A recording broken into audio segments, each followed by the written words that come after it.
Maiduguri. Well, here in Lagos, owners of Win Homes Estate in Okun Ajah have petitioned President Bola Tinubu and members of the National Assembly to set up panels of inquiry into the construction of the Lagos-Calabar Coastal Highway and operations of the Federal Ministry of Works in Lagos. The landowners claim their properties were outside the project's original path and are asking the federal government to go back to the gazetted alignment of 2006. This is not the first time residents of Okun Ajah community are protesting the deviation from the 2006 gazetted alignment of the Lagos-Calabar Coastal Highway project.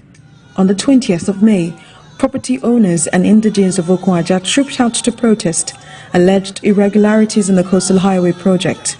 They were hoping for some kind of response. Perhaps it will stop the federal government's bulldozers from clearing the already marked homes for the 700-kilometer coastal road project.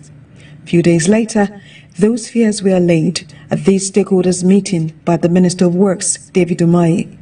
Here, he promised to go back to the original alignment, which meant Okun Ajah would be spared from being one of the many businesses, homes and ancestral lands that would have been demolished or swept away for the federal government's superhighway. To solve MTN to Africa Okun Ajah community, we are diverting completely from the new alignment, from the old alignment. And we are rejoining back to our new alignment at kilometer 25. But for some reason, the minister seems to have reneged on his promise to the community. It's just 3 days since the owners of Win Homes Property Estate first called for realignment of the highway in a conference room. But driven by that same fear felt by residents of Okun Ajah community, the owners have taken their demands to the street, hoping their multi-billion-dollar real estate project is spared the fate of other structures that stood in the way of the coastal highway. Lagos State gave us their documents.